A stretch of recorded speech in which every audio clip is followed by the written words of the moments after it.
am super excited about our guest for tonight, Naima Simone.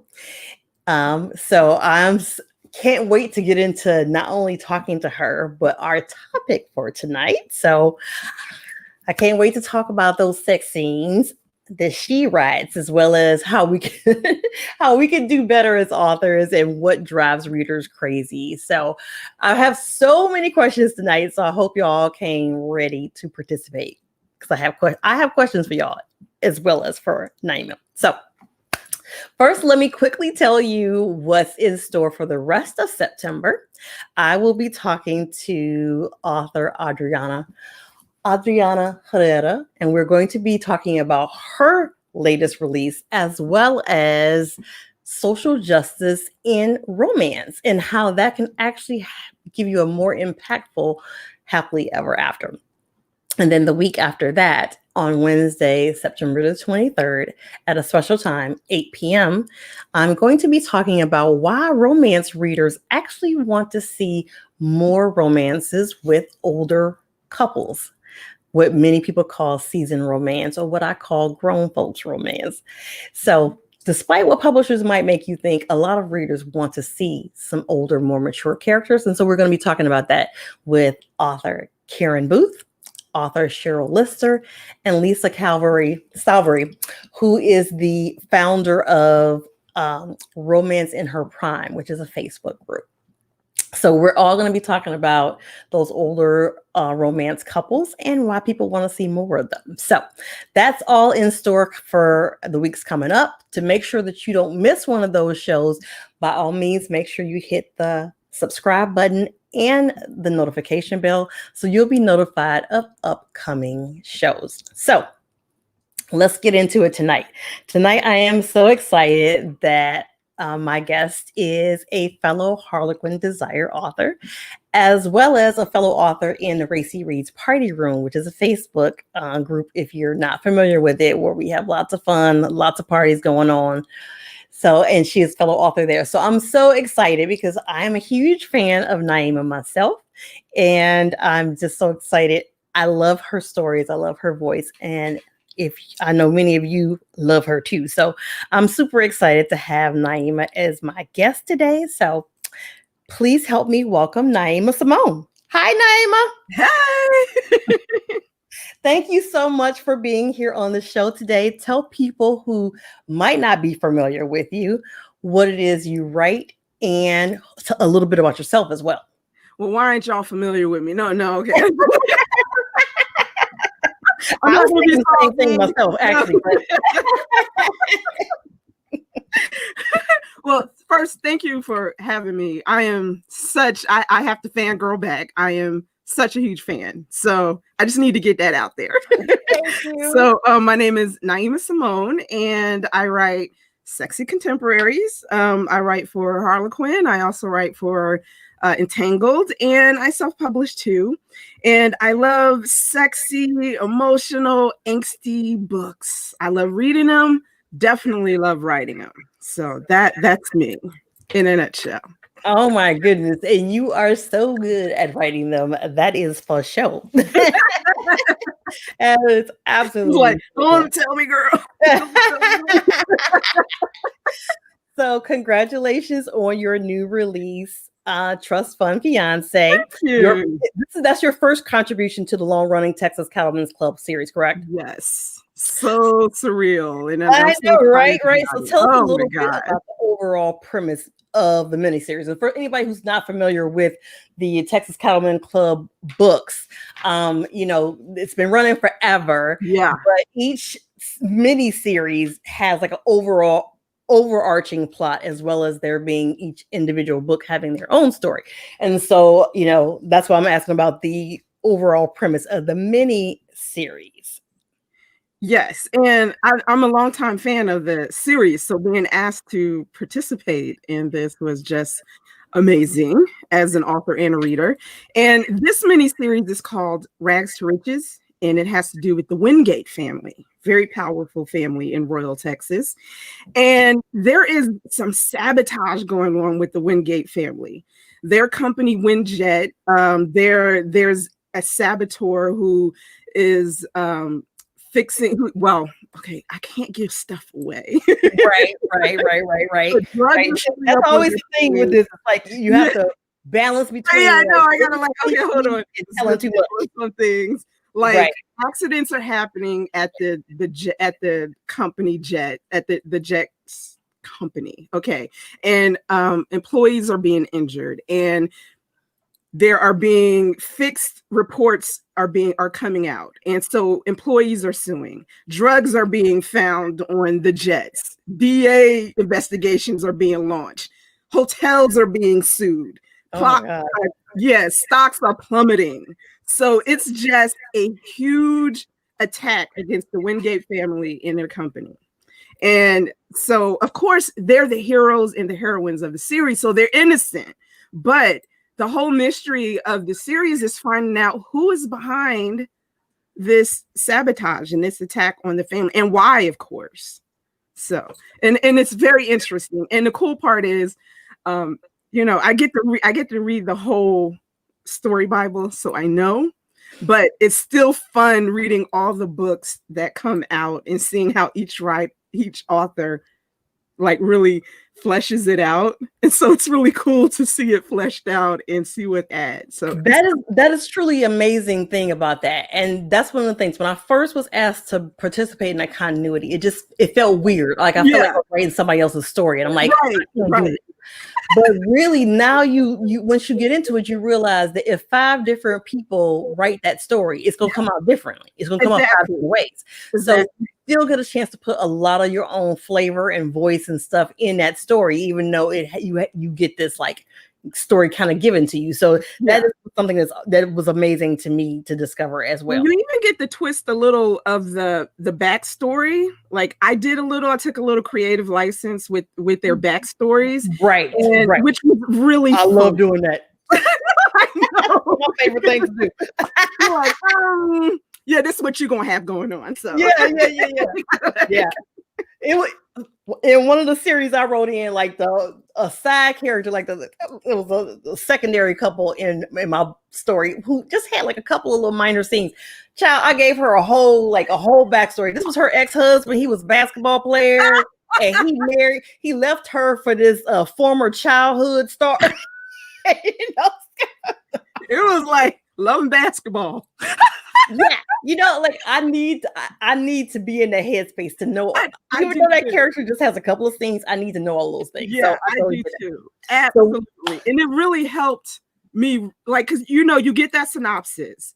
And I don't know about you, but when, like with my books, my synopsis is very fleshed out. Like that's just because I'm very anal.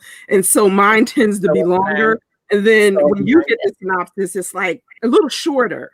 And so the fun part for me is just going in there and like really fleshing those characters out and making them bigger than how you received them. It's fun for me. Mm-hmm. And it really helps you get in the headspace of those characters and all the side characters as well. Oh, I love that. So the question I just posted for readers is, have you ever read a Texas Cattlemen's Club book? I know some of the folks on here have for sure, because I know they've read some of my Texas Cattlemen Club books on here, but it's been running forever. I want to say it's like 20 years or something. Yeah, somebody pointed out 21 years. I was like, wow. I don't think, and someone this week said that they've read every single miniseries. Wow. And I was like, that's amazing. Oh my God, that's wild. Yeah, that's a lot of books. Especially when you think that each series, the book is like 6 to 9 books long. Because I was in one of the 9 books long. Absolutely. I'm amazed because I have not read. I can admit I have not read every miniseries, but I have read them. I mean, I know about the series. I mean, it's iconic, really. Yes, it absolutely is. So, okay, so you gave us the kind of heads up on the overall premise of the series. So now let's delve into your book, Trust Fund Fiance. Tell us a little bit about the premise of your story. Well, so here we go. So my hero, Ezekiel Zeke Holloway, is a Wingate nephew. And he is like a VP of marketing in the company, and he's of course very upset by what's going on and very troubled by it because he's a fixer. And he feels, of course, he feels some responsibility because, of course, he's like marketing that he can't, what the effort he's putting forth, that it's going nowhere. And then that his family's reputation is being, torn apart, and he can't do anything to fix it because he pretty much has a savior complex. So in our heroine, Reagan Sinclair, and Reagan is kind of she is like a multi-layered heroine because she has, on the surface, she just looks like this, socialite, but she has, and I don't want to give too much away about her backstory, but she does have a complicated relationship, especially with her father, because of something that happened in her past. And one of the things that exasperates that is the fact that she has this trust fund that she can't access until she's, I think, 30. But she wants to access it now. Well, she can't, either she can access it when she's 30, or she can get married now and have access to it. But she thinks it's not fair. She wants it now because she has plans for it, and very good plans for it, to help a home for pregnant teens. And so, but the father is like adamant. He wants to set her up with a man that he finds worthy because he wants to see her settle down for his own reasons. He has his reasons, and she is tired of being controlled.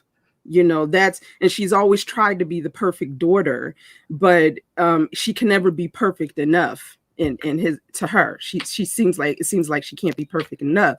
And so Ezekiel is like, listen, I'll marry you, because they're like friends. She's best friends with his cousin and so he's like, I'll marry you. You'll have access to your trust fund, and then this big splash high society wedding and this fairy tale falling in love story will give the Wingates good press, because we're getting trashed right now because we're criminals. Yeah. And so at first she's like, yeah, no, that's not going to work. And then she's like, well, yeah, okay. We're friends.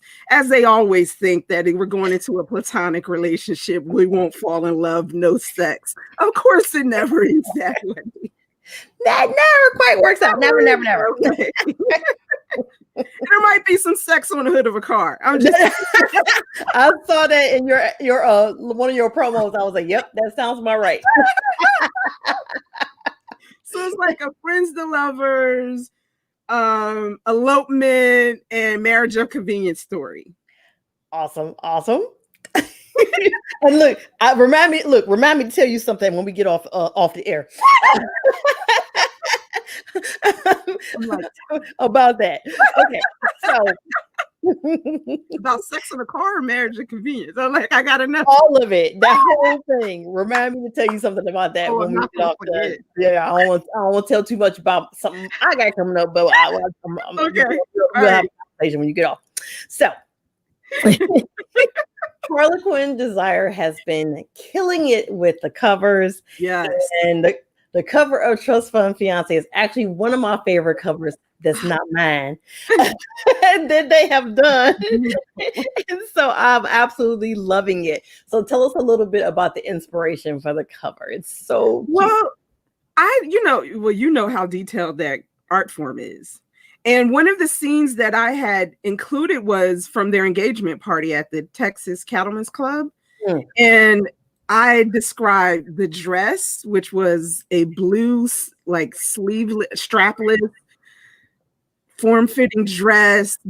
Hair was perfect, him in a suit, and it was like in the great room, the flirtation between them, the mood was sexual tension and flirtation, because at this point they're still not admitting that that there's something more, like they're playing it off, but sexual tension is real.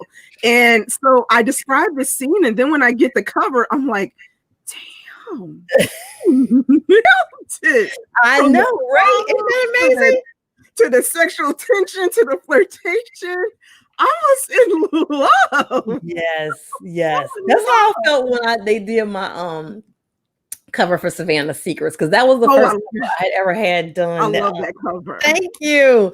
That was the first cover I ever had that was a photo shoot. And so, like, I was so shocked that they had the exact clothes on that I described in the form, and they were both wearing the same outfits that they had in the scene. It's like I was blown away. Listen, that cover, it will forever be. I saw that cover and I was like, that's the mahogany cover. Oh my God, I screamed when it came through because I was so nervous about what I was going to get. Yeah, Lord. And when it came through, I literally screamed because I was so excited. And then this last cover of Reunion of Rivals is the first one in the series that actually has like a background, because the rest of them is just like basically like, I don't know, some weird bubbles happening in the background. This one actually has a background. It's like a scene, they're actually at the desk. Listen. They're actually on the desk or whatever. Oh, okay. Oh, it is. Right. So they're like on the desk or whatever. And so I was like, okay, I got actual background happening on this one. And don't nobody notice that background when they look at that cover. That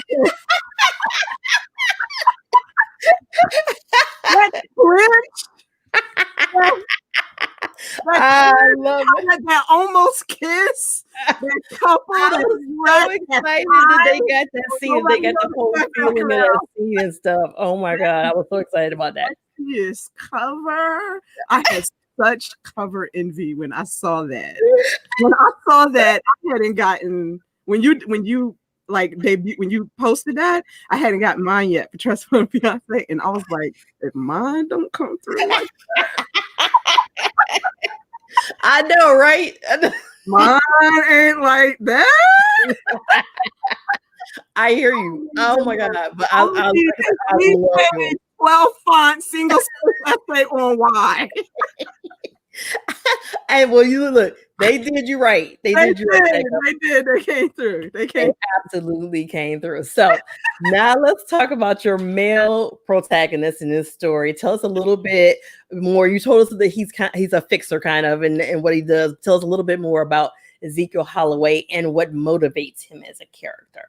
Well, I like when I first got him in the synopsis, it's he's a nephew, and the matriarch of the family, that's his aunt. Her brother married a Black woman in a time where it wasn't really accepted because they're in Texas, but he did because they fell in love and he married her. And when they died in the accident, the matriarch Ava, she adopted them pretty much. She accepted them. They always accepted them, but brought them onto the estate, gave them a place to live, and finished putting them through college, him and his brother.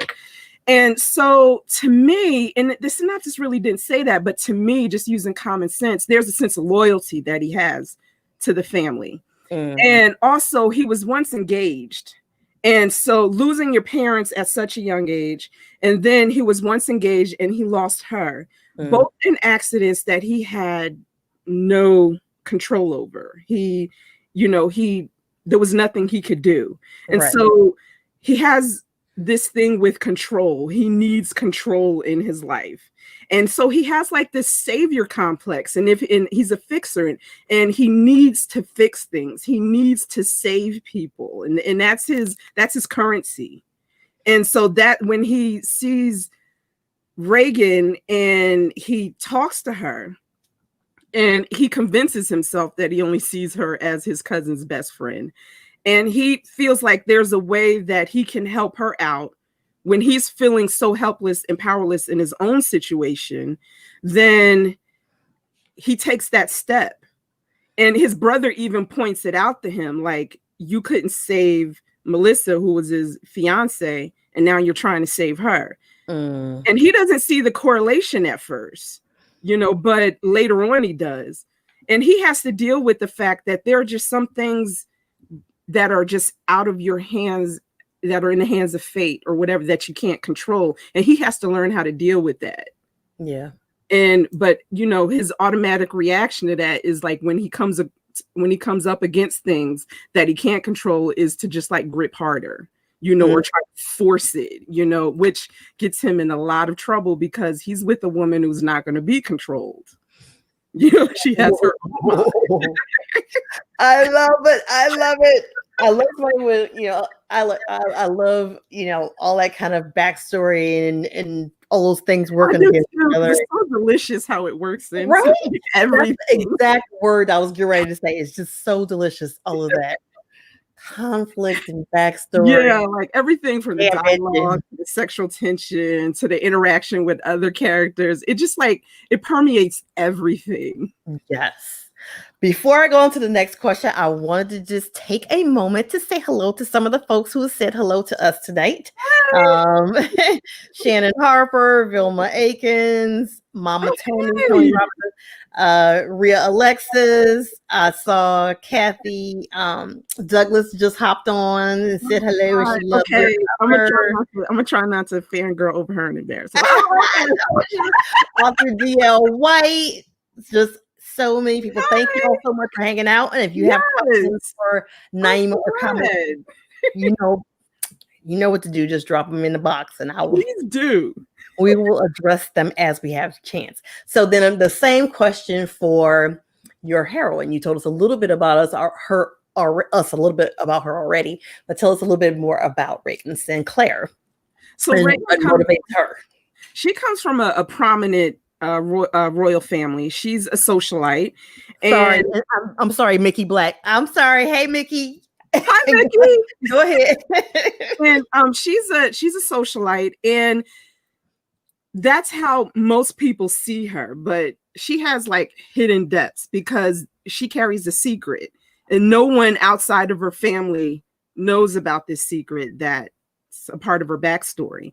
And it actually drives a lot of her actions, a lot of who she is, but it also drives how her family sees her, and it drives how they treat her, which is one way, which is either emphasizing her or like porcelain glass, and I mean porcelain, like porcelain dish, and it's like she resents both. She's to the point where she resents it because she's a grown woman. She wants to take charge of her life, and they don't specifically bring up this one thing, but by their actions, they're constantly throwing it in her face. And she's trying to use what happened and rise above it and become the woman that she was meant to be. And so that's why by her taking part in, by her saying yes to this agreement, this proposal that Zeke throws out at her, it's her taking charge of her life. Like she tells him what she craves is freedom, because that's what she sees as accepting this proposal is freedom to live her own life, to make her own choices, to finally have a voice that her family, not purposefully, but they have silenced her. And there comes a point, and I don't think this isn't a spoiler, but there comes a point where the engagement actually falls through. And her father kind of you'll see it, anybody, the book is already out. So you'll see like kind of like the villain in book one, her father brings him to her and is like, here, this is the candidate for you to marry. And she's like, are you kidding me? You don't want me to marry this man, but you want me to marry this guy? And she's like, forget it. And she goes to Ezekiel and is like, listen, I'm asking you to marry me. So she like takes the reins and is like, listen, be my husband. And so she is like, she's really taking charge of her life, but she still has to battle past a lot of those scars. And her struggle is coming to realize that she's worth the fight, and not really anybody fighting for her, but her fighting for herself. So she just has to come to that realization. But her motivation is freedom. Wow. Reagan has a lot going on. She does. And I'm trying not to give away the story. I know it's hard, right? It's hard to talk about the story and not go into a lot of depth about it. So I always try to keep it spoiler free for everybody, because I'm a person who does not like spoilers. Like me, I'm the person, see, if it was up to me, I'd be like, look, this is what the chick got going on. Because I'm the person who goes to Wikipedia and looks up what happens in the movie before I go watch it. Do you really? I can't stand anxiety. I need to know the answers before I watch the movie. Get out of here. That is surprising to me. I'm in the bookstore skipping to the back of the book to find out how this book gonna end before I buy it. Because I need to know it's gonna end how I want it to end. Oh my God. Well, in certain situations, I can see that. Just like, for instance, I don't like horror, and I don't like anything that's too scary or whatever. So in certain situations, I might want to have an idea of like, about a story or whatever before I go into it. But for the most part, I cannot stand knowing. So like, I hate when somebody watches a movie with me and they're like hinting at stuff or like, that ticks me off to know. No, I need like I just watched season 1. I was getting ready for season 2 of Umbrella Academy. Okay, I haven't seen it yet. Oh, it's so good. But my niece has already seen it, and my niece has a very big mouth. So I knew my son was not going to tell me. So I was just calling my niece at every episode, like, what's going to happen? She going to die? What's going to happen? Oh, I made it through. Oh, no. Come on, man. No, I need to know. My anxiety level is too high if I don't know. Oh my goodness, no. And it's some shows is like that. You need to know because they be killing folks off left and right. And some of it's why I couldn't watch Game of Thrones. No, I could not do it. Scandal, I had to wait until like season 3 or something until I started like watching it because. No, people expendable, but it's the wrong people. I can't do that. I know. Even with like Downton Abbey, I was like, what is happening right now? It seemed like it's like they like, who is her favorite character? We're gonna kill that person off. Yeah, that's right. You gotta go. I know. I'm like, yeah, I can't. And then the one character, I ain't gonna say who it is in case it's somebody on here who hasn't seen Downton Abbey, but I'm like, okay, not only did they kill her off, they killed her off in a bad wig. How you let her grow out like that? That's wrong. That is wrong right there. Okay. Well, you tell me why after this goes. Tell me who it is after this goes off. Yeah. People don't know the conversations we have after the show are always so much fun. So and if you are enjoying the show, don't forget to hit the like button. Let Naima know how much we appreciate her coming in and hanging out with us tonight. And now let's shift to our topic at hand. That's sex. Which is the topic of writing intimate or love scenes, something that you truly excel at, Naima, for real. The first book of yours that I read was Sin and Ink. Wow. Taboo series. Fire. Say it again. You were baptized in fire. Oh my God. Yes, and yes. I was completely blown away, but with both the intensity of the sex scenes and the emotional angst and passion of the story. And I'm just like, oh my God. So one of the questions I'm going to pose to our viewers is, are sex scenes important to you or do you skip over them? I know that some readers or whatever, is not important to them. That I read them. I read them. I read them. I do. I have favorite ones, whatever. So, but of course, I write high. We both write high. Yeah. So that's probably not fair to ask us that question. That's how I answer for the two of us. But for other readers, I wonder. Like I've heard people say, "Oh, I just skip over them." I try never to make my scene something that if you skip. For me, if you skip over my scene, I want you to have missed something emotional as well. Exactly. Because I don't just throw it in there for the hell of it. You know what I'm saying? Exactly. It's always moving the story and their relationship forward in some way, or the characters learning something about themselves. Something's happening. So, yeah, I mean, could you survive through the story if you didn't hear, but read it? Yes, but you would definitely miss something. Yeah, absolutely. That's my whole point of a love scene. Well, other than that, they're fun to read, but yeah, you should. If for me, when writing a love scene, if you skip it, I feel like you should have missed something important. Something should went down that you feel like you have to go back because you missed it. Like, you didn't catch that, so you need to go back. Just skip the bad so let me go back and check. Look, I have to go and look at some of these reader comments because Kathy Douglas says, Me too, Naima. I need to know the end. So apparently Thank you, you are not as Kathy. strange as I Thank you, Kathy. I know I'm not alone. I know. so yeah, and this is an author thing that I'm not in on because D.L. White says, yeah, I will go and read Too. the end before I finish a book. I That need I to know. I need the to only know before. time I've ever done that I is need when to I know. was reading a book that I had to read and it was horrible. And I was like, please tell me this book gets better. You know what I'm saying? So that's the one time I've ever done that. Vilma also says Oh, I love spoilers too. Oh my god! So I'm oh, I'm with Mama Tony because she's like remind me never to watch TV with you. That's me, Mama Tony. I don't want nobody sitting there telling me what's gonna happen. If you tell me what's gonna happen, I don't need to happen. But you'll be sitting next to me knowing that I know what's going to happen. But if you ask me, I'm going to tell you. Yeah, exactly. Oh, that's a whole thing with me in life. Period. Don't ask me if you don't really want to know. No. You don't really want to know if I like your boyfriend. Don't ask me about him. Don't ask me. Don't ask. Don't tell. You're going to get this truth for both barrels. So Mickey asked the question, do either of you enjoy writing deaths in your books? I don't think I have ever written a death in my book, ever. When I was writing romantic suspense, I did.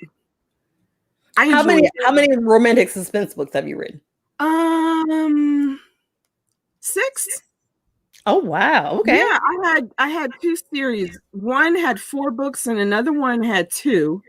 And yeah, I enjoyed writing the deaths because the people who died had it coming. So. Yeah. I watch a lot of murder mysteries, and man, yes. Thing, man. Most of those shows, by the time they kill that person, you be wanting to kill the person yourself. Yes. I'm like, most of the time, I'm like, you didn't draw it out long enough. I think I've only even referenced one death so far in any of the story. Like, I've never written a death in a story. I've had characters who part of their motivation has to do with a death in the past and their background. Definitely. And in this series, the Bourbon Brothers series, I did not write the death in there, but you find out in the Reunion of Rivals, and it's not really a spoiler, that Savannah's grandfather from the first book did die, or off page in one of the books or whatever. So in this story, he's been dead. So far, I have not had to write a death, but I do have an interest in writing romantic suspense or romantic thriller. So that might be coming up, Mickey. Yay! I'm here for it. And then Caitlin says, I'm so here for it. Oh my God, y'all are hilarious. And just think, if you saw us in person, it's just so much worse. Tickets. We're selling tickets. Yes. Okay. And I am with Mickey on this. She says, I do not read books without sex scenes. I'm not going to say I never read books without sex scenes, because I do. Because there's a lot of people who write Closed Door or whatever, like Kathy Douglas, and I do read theirs and love them. And I probably have read maybe a handful of sweet stuff. Yeah. But for the most part, I do usually gravitate toward books that do have the sex on the page. So like I said, Kathy, you special. Yeah. It's just like I said, it's a handful. And it's not that it's gotta be there or whatever. I don't know. It's just that's just generally. I read one. I didn't know it didn't have one, but it didn't. And it was so good that I ended up like, where's the beef? No. When it did, I was like, what the I've been hoodwinked, led astray, bamboozled. No. So, and then Shannon says, I skip over them personal preference. And I know a lot of readers do. I know, because there's a lot of readers that I'm like, I think to myself, okay, you ain't gonna want to read my book. No. But I have heard a lot of them say they skip over it. Yeah. I told because my mother asked me, she was like, do you want me to read your books? First of all, I was like, no, I don't think you should do that. And then she's like, well, Naima, I'll just buy your book and skip over them. Don't think you should do that. But Sorry. My mother's still trying to get me to write children's literature so she can read Yeah. one of my books. That's probably just not gonna happen. So. Just keep praying for me on it. My father actually, and I don't know why he thought this was a birthday present, but in June, he read the first book in the Blackout Billionaires book, Love Scenes and All. Oh, and okay. How did that go? He surprised me. I was sitting in the living room and he came upstairs and he sat down across me and said, "So what was your inspiration? What was your whole goal in having them have sex during the blackout? Like, what were you?" I was like, "What the hell? What are we doing? What do you mean? I don't understand what's going on here. What are you talking about?" Oh my God. I'm laughing so hard. My stomach hurts so bad because I just started back doing yoga yesterday. It made my head itch. I was like, I don't understand why. Then he talked. I understand. Oh my God. Oh my God. Whew. And why we were talking about it. It happened. Move on. Oh my God. I didn't like, you can't give me an Amazon gift card. You had to read my book. I don't understand why we're doing this. That's hilarious. Wow. That's funny. I'm having a heat flashes thinking about it. Oh my God. Okay, it's hard for me to even move on from that. So Vilma Akins and Caitlin both said that sex scenes are important to them in the story, and they like I said, they are to me too. It's not that I can't read, one without, but that is just my preference. Is that I prefer to have. So she said sex scenes are extremely important because it makes the books more enjoyable and entertaining. Caitlin said. Yes, I agree. And she also says she doesn't read them without sex scenes. Sasha, hey Sasha Devlin, how are you? Sasha. Happy birthday. Recently her birthday. Happy birthday. Says I can't do spoilers. Yeah, I don't like spoilers either. And Kayla says that you all watch pretty much the same shows. Yeah. Y'all got the same taste in TV shows. And then Mama Tony says, I read the sex scenes because they enhance the story. I would they absolutely should. If they should. They really should. Yes. More than one. And okay, DL White says, I will read the first few scenes. After that, I am over it. I care more about the plot and the story arc. And that is another thing I have heard people say. It just depends on how many scenes it is or whatever. And for me, personally, I don't want it to just feel repetitive, like while they banging again. It needs to be like, like some reason, or it needs to be moving them forward in some way or whatever. Right. So it needs to be some bigger thing to it. So that is my like to me, the sex should be part of the plot in the story arc. Like sex should actually, to me, have a sexual arc. Like your character should have a sexual arc along with their character arc, along with a plot arc. You should have one. There should be a purpose behind them. So, I would hope that readers wouldn't skip mine. Number one, I hope they're not repetitive, but I try not to be, but I would hope that like we said before, like if you skip one, you would have to go back at some point because something was said, something was revealed, something happened either before, during, or after where you missed it. And you're like, oh, okay, let me go back because obviously I missed something. Right. So that's my whole point with the love scene. Yes, I would agree. And then you're back, Shannon, about your conversation with your father after you read your book. There had to be a very awkward conversation. Carry on, sir. And Mama Tony said that's love for his baby girl. Carry on. Like send a card next year. I know, right? And Theo White says, my old boss read an erotic romance I wrote. Mail. It was like, no. Oh my God. No. I know, Kathy. I'm dying. You want to do something nice, just give me a raise. Yes. Mickey Black asked the question that I'm gonna try to come back to after I ask you these other questions. So let's not forget it. She asked about whether or not she feels men write sex differently than women. That's a whole thing. So I'm gonna try to come back to that after I ask you the next question. So, my question for you was: have you always did you just naturally, were you gifted at writing these powerful sex scenes, or was it something that you had to work at over the years?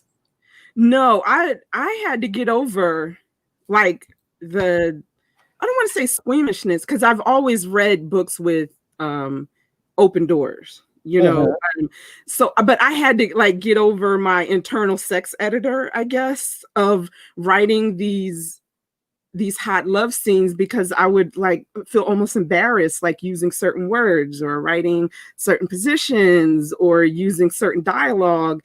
And I had to get out of that, so it was a process for me. And which is funny considering my first book was published with Allures Cave. But I had my goodness.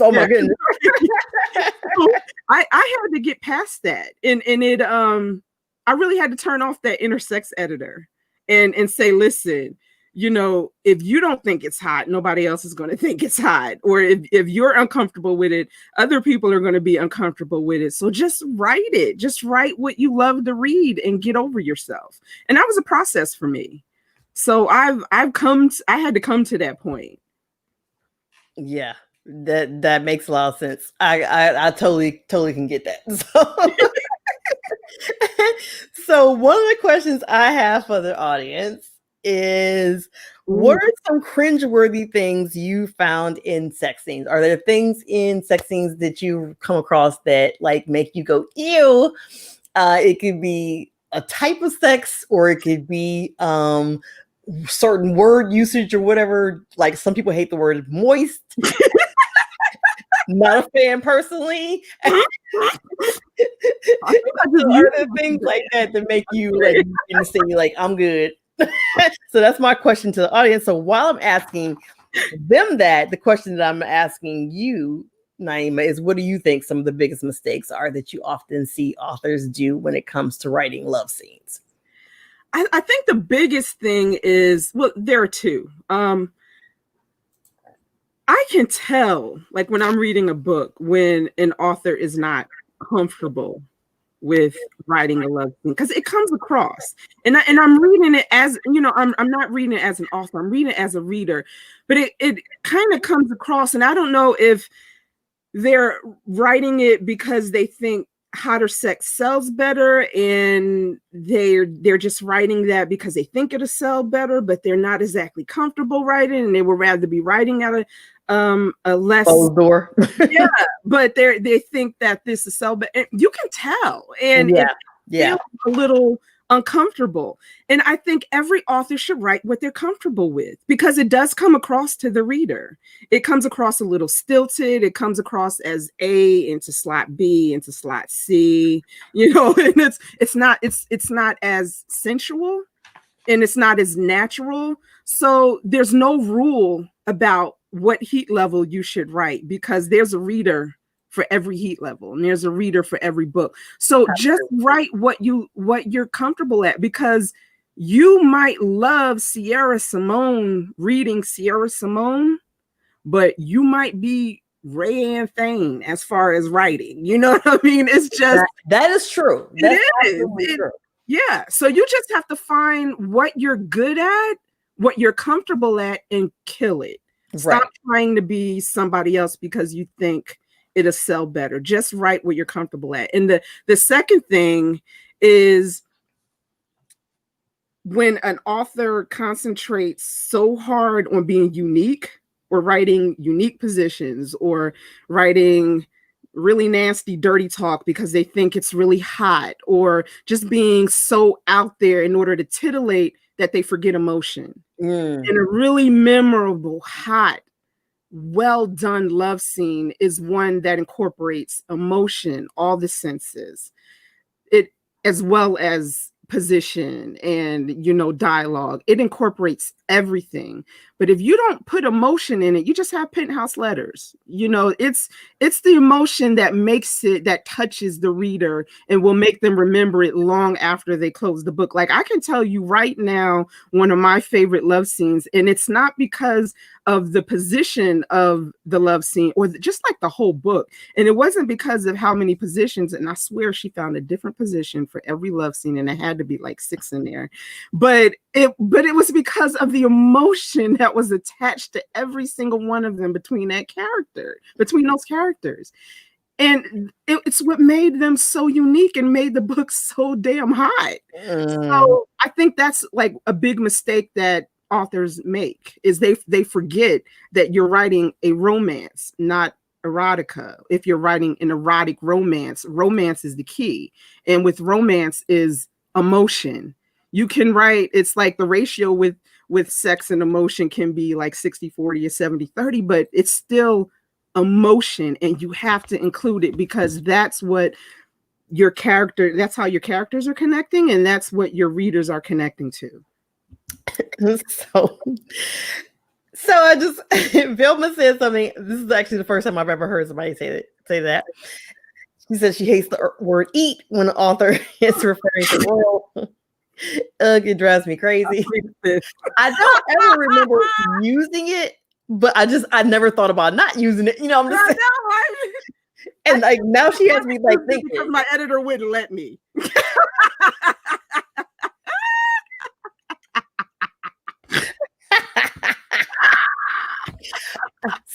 Speaking of editors, there's like always things I'll put in there, and I'm like, they ain't gonna let me do this. I know that's right. And when they do, I'll be like, woo! or I put in something, and then they take one other thing, and I'm like, you took that out, and you didn't take this out. Oh, exactly. I'm like, when am I consider that a win. Okay, for real. Caitlin says, I like the word nipples. Naima, you know what I mean. And she said, I can't think of anything cringeworthy. Mostly, I just think it's hot. And Summer Reeds says it's cringeworthy when it doesn't fit the story. I've read stories that felt like they threw a sex scene in because it was required. Yes. And, that probably does happen because, for instance, in the Desire line that we write for, there's a minimal of 2 love scenes. Yeah. Now, me, I usually have like 3, 4. It's not really a problem. I usually have to cut out a couple. Sometimes they like to get into the book. just too many of them. So that's, but for some people, it might be a thing where they don't like Naima said, they're not really comfortable writing them. But it's got to be these 2 or 3 or whatever. And so, I can totally. Yeah, like you can tell when a love scene is gratuitous, or they're just trying, or somebody is just trying to meet a minimum. Like you said, it doesn't really have a purpose. It's just kind of like, here's one.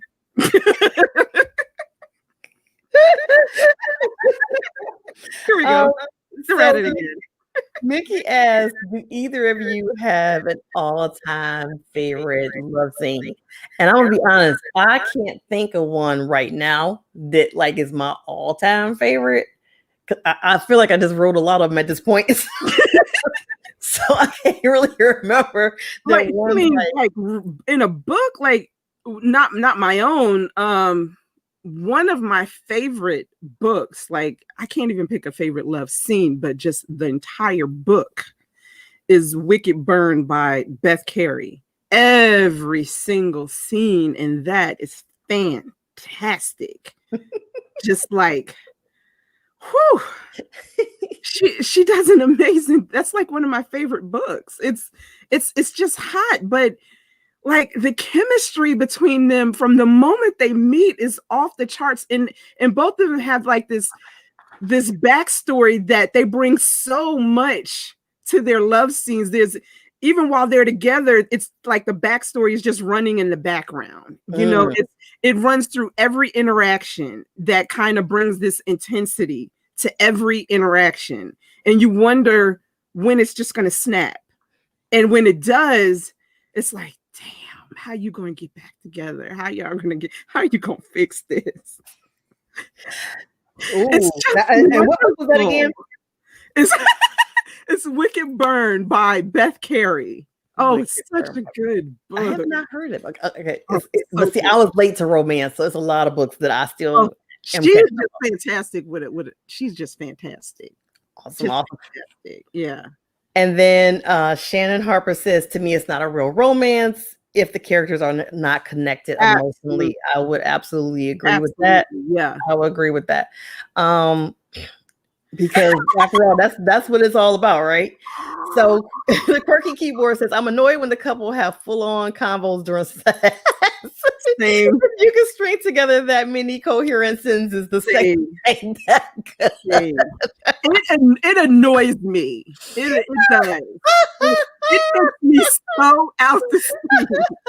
I'm like, you know, that reminds me of how they tell you when you walk and you're supposed to walk fast enough where you can, if you have a conversation, you be out of breath. You can't like, yeah, right. You're not working hard enough. Oh my God. I'm dead. I am dead right now. I am dead. I'm dead. Mama Tony said, I can't. Thank you for my old lady. Eating is what is being done. Jesus. Oh my God. Just lay me out because this interview is done. I'm with you. I'm no disagreements here. Call it. None. Yeah, we can call it. No disagreements here. Okay. And Caitlin says Naima, the car sex scene was hot. Yeah. And Trust Fund Fiancé. That was totally like spontaneous.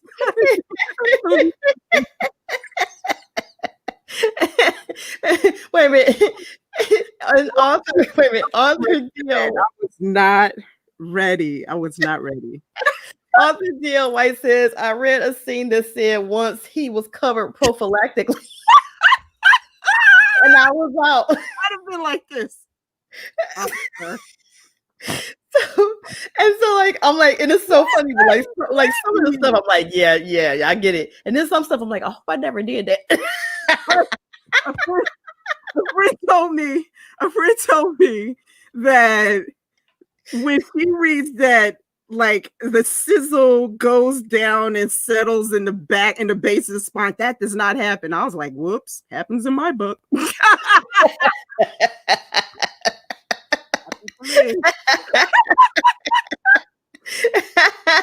That happened in the last book. Oh my God. And then Summer Reese says, I like the cupping season by Daniel Allen. The relationship buildup was great. Oh, I didn't read that. I read Sweatpants season and I just read Truth or Dare by her. I have Sweatpants on my desk for the longest, and I got to get to it if I can ever finish somebody's book. Read Truth or Dare. That book, Sweatpants season, was amazing. Yeah, I have that. It was amazing. It's so good. It was so because they were friends too. It was a friends to lovers book, and the dialogue between them was so amazing. The connection, it was just undeniable. Yeah. I love that deep connection between people and banter. I love banter. but apparently it's not allowed during sex. apparently. And then Caitlin says, oh my God, no words during sex, otherwise the sex scene suck. And Shannon reminded me of what Mama said in the book at the library last year. So sorry. If the dirty talk goes past like a certain amount of sentences, I'm out. I'm like done. We're having a conversation at this point. Like, no. Yeah. That is fine. So we talked about what makes the scenes bad. So are there things that make for a memorable love scene in a story? And I'm sorry, because of the way I'm asking these questions, you might have already given me your 3 tips, but do you have 3 tips specifically for getting the love scenes right in a story? Well, one is hot, but also intensely emotional, because that's what we want. We want the hotness, but we gotta have you gotta have the emotional connection. One is you need to know what your characters need. Like, have a character who is so in control in his or her everyday life, like at the job, at home. They have to be so in control that when they meet this other person, that they need to let go of that control in the bedroom. And that hero, that heroine needs to know what that person needs. Does that person need to be rough in the bedroom? Do they need to be tender?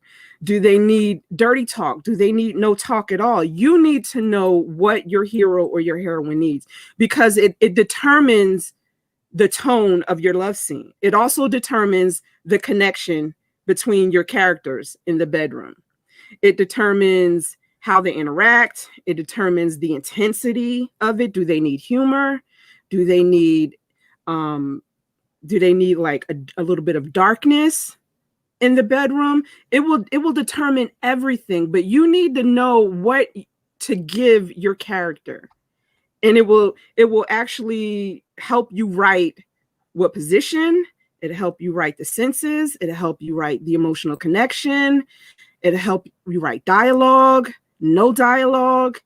It'll set up that scene for you, but you have to know what your characters need, both of them.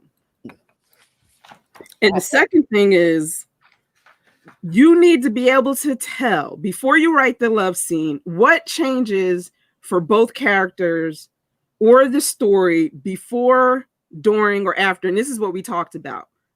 Your love scene needs to be a game changer. What changes for the story or the character before, during, or after that scene? Something needs to happen, something significant that maybe even the characters don't know, but the reader always knows. So is it something personal for the character, as far as they go into the love scene thinking this is just another like hookup, nameless, faceless hookup, but after the love scene, they're like, oh, well, oh, hell no, this one's different. I need to stay away from her. It needs to heighten the conflict. It needs to change the story on its face. It needs to almost drive them apart, because like I said, it needs to thicken that conflict, heighten the conflict. It needs to change the plot in some way. If you have, for example, if you have like a bodyguard kind of story, okay, before the bodyguard is like, she's just a client. Even though I'm attracted to her, she's a beautiful woman, I have to have hands off. I can't touch her.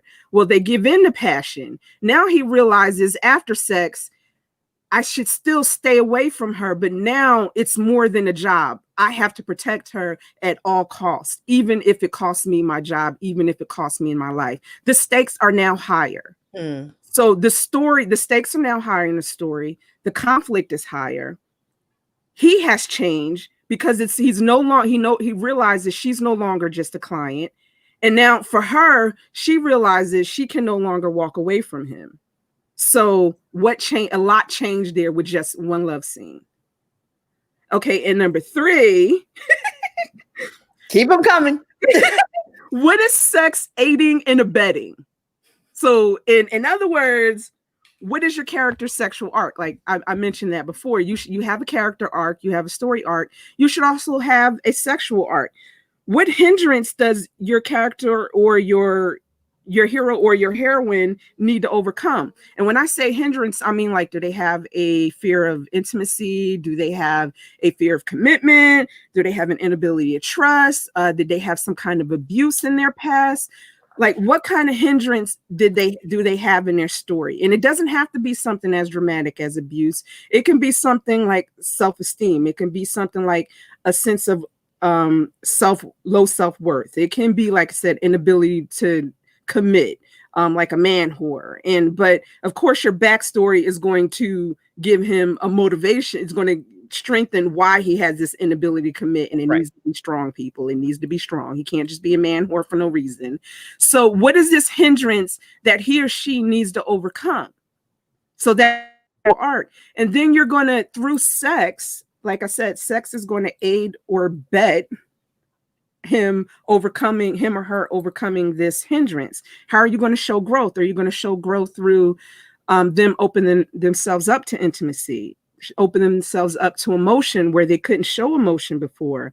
Are they going to now be able to open themselves up to maybe a rise in eroticism, like maybe releasing some control, like, you know, like BDSM, where before they had to be in control and now they're willing to let go of some of that control and let the hero or the heroine like tie them up because it's a sign of trust, something like that. Or what about the quieter moments in sex? What if your hero was the kind of person, because something that happened in his past, was a one and done kind of person? As soon as he had sex, he was out the door. But now there's something about her, so he stays for a while and he just lays there and he looks at her, or he wants to talk to her. That shows growth. And you do that through sex. You do that through the quieter moments after sex. He sees something different in her. She inspires something different in him that makes him want to stay, that makes him want to open up where he couldn't do that with any other person. So you're showing growth through sex, through helping him or her grow through those love scenes. So those are the 3 tips that I have.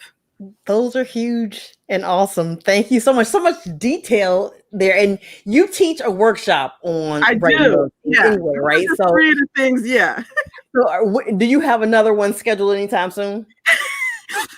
No, I don't. Actually, you just gave a mini one right now. Arthur D.L. White says, "Love the quiet moments." Yes, those are important. Yeah, I love writing them too. They're like those moments where, because you know, it's like sex is not just about getting naked physically. It's about being vulnerable with that other person. Right.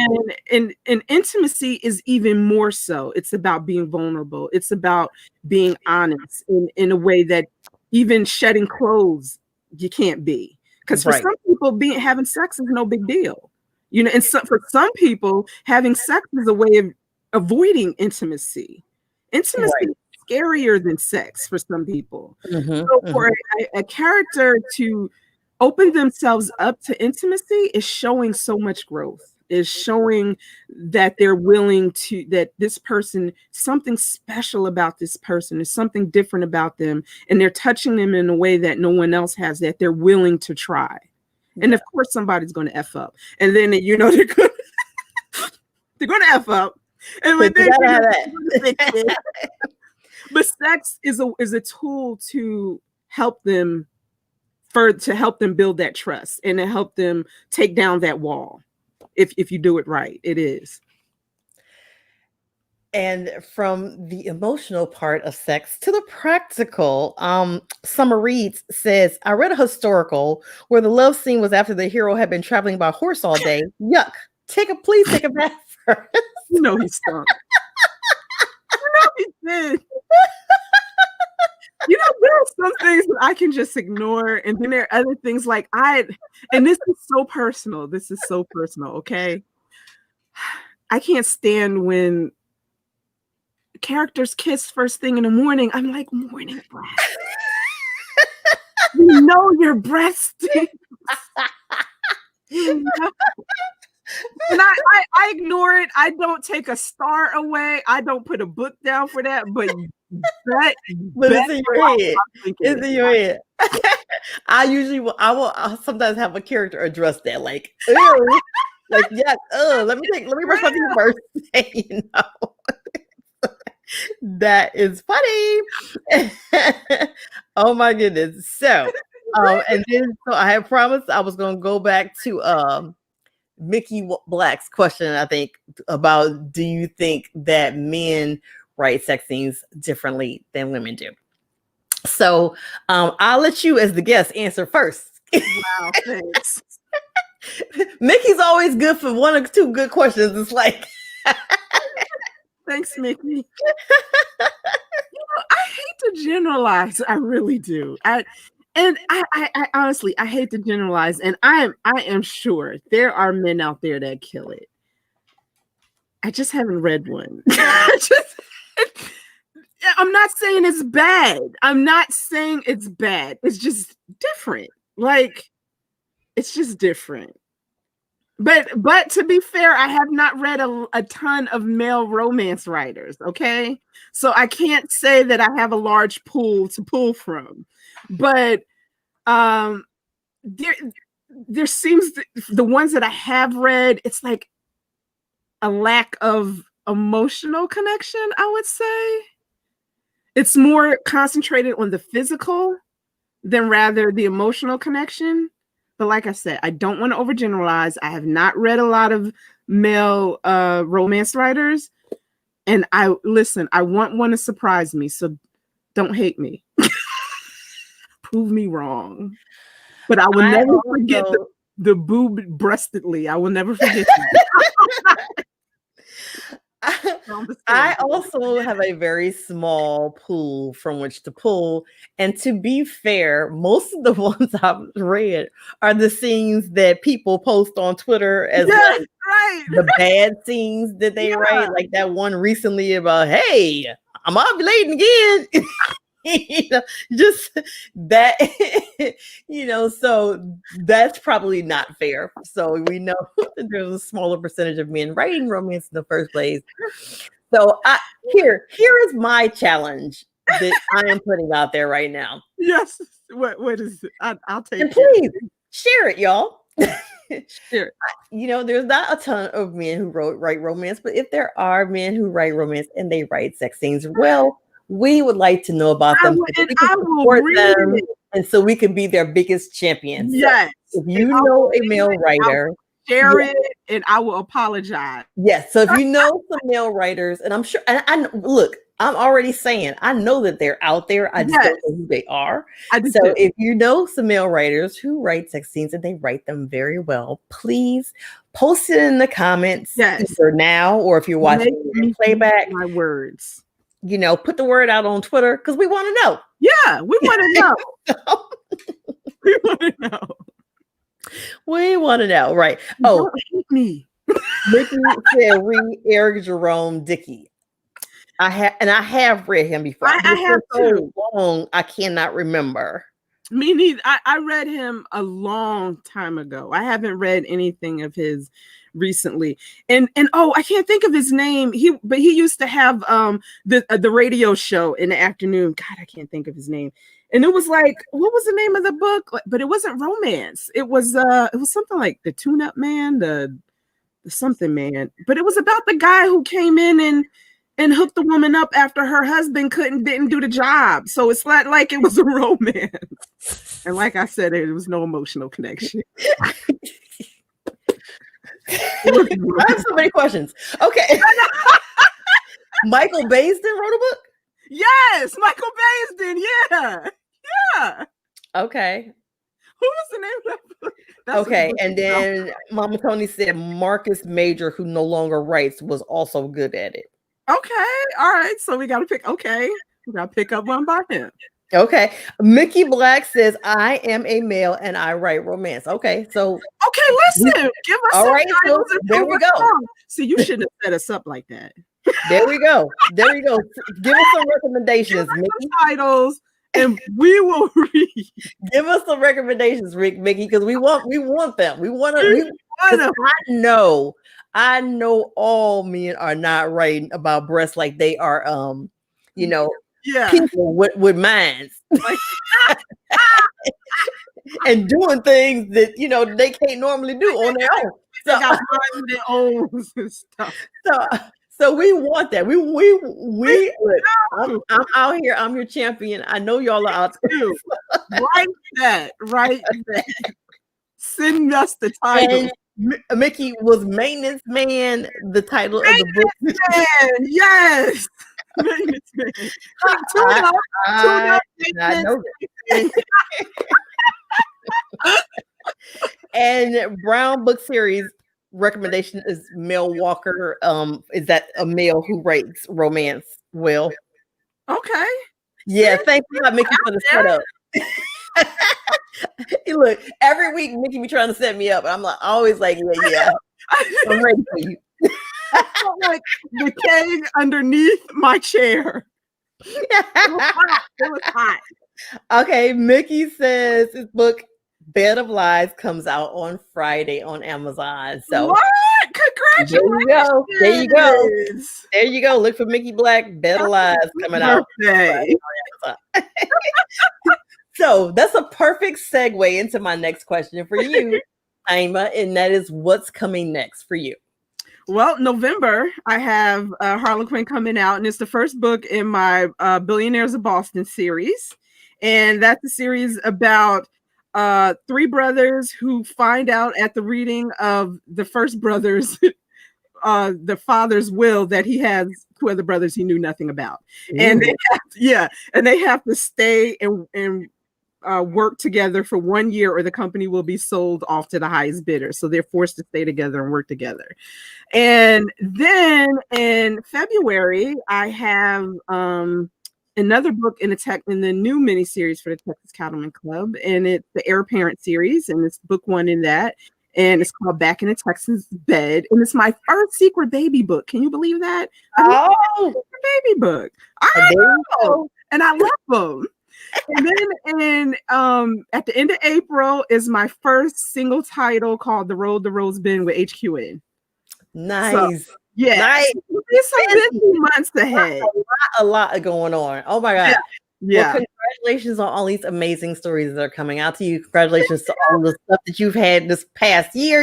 I know you have been super, super busy. Yeah. One day we'll sit down and talk about how you keep up with all the stuff and being so prolific.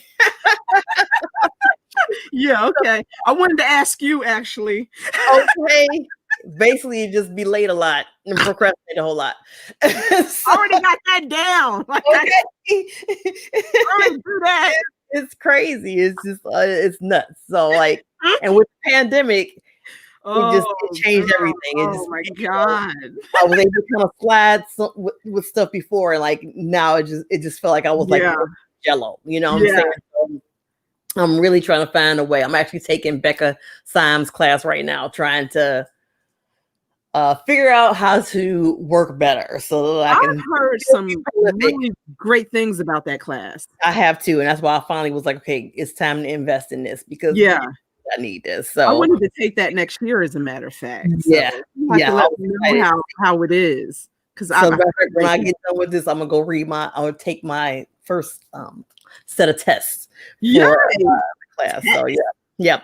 Caitlin asked me when is my next book out. My next book is December 1st, and that's the first book in my new series with Grand Central Forever, Holly Grove Island. And so the name of that book is Second Chance on Cypress Lane. And my God.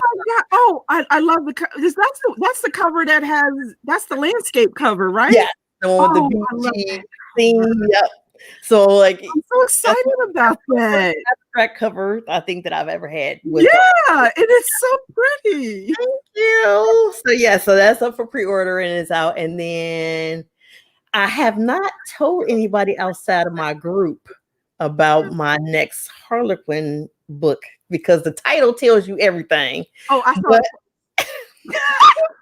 But my next Harlequin book coming out in February is the next book in the Bourbon Brothers series, and it is a friends to lovers story. But you know me, I'm always stacking my tropes, so it's always going to be more than one trope. So the name of the book tells you everything. It's called Waking Up Married. So, and that's going to be Zora's story, and so that's up for pre-order as well. It's going to be coming out in March. It'll be coming out in March, which is my birthday month. So. Yes. Yay! So thank you so much for being here. Naima, tell people how they can best connect with you. So I know y'all love Naima as much as I do. And so y'all want to be her new best friend. So so where can people hang out with you? Well, of course, my website, www.naimasimone.com. I am on Facebook. Just search bar Naima Simone, and I think it's Naima Simone author, my page, and then Naima Simone for my profile. I'm at both places. Instagram, Naima Simone author. I'm not really on Twitter a lot, but Instagram and Facebook, I'm over there the most. So come talk to me. And of course you can email me, you can message me, PM me, whatever. I answer back because I'm an attention whore. Well, thank you for giving us a little of your time and attention here today. We appreciate it. It was wonderful having you. Thank you. Thank you. Thank you. And Bye. for anybody who's looking for Naima, you will be able to, you can look in the description below and you'll see her website link in the description, as well as the link to buy her book, FUND FIANCÉ. So if you don't have yours, be sure to get it. Thanks, Naima. Bye. So thank y'all again for joining us, and thanks for all the great comments and questions. Y'all always make the chat so exciting, and I appreciate that. And again, next week I'll be talking to Adriana Herrera, and we're going to be talking about her book, her new release, Here to Stay, as well as talking about tackling social justice in a romance and how that can actually give you a bigger payoff for the happily ever after. And then the week after that, which is Wednesday, September the 23rd, at a special time, 8 p.m., we're going to be talking about why romance readers want more couples with, older romances with older couples. And so again, that's going to be Karen Booth, Cheryl Lister, and Lisa Salvery are going to be talking to me about that. So make sure you join us for that. And so that you'll never miss anything, hit the subscribe button as well as the reminder button. And if you enjoy this show, don't forget to hit like. Thank you so much. Y'all have a great week. See you on the next live stream.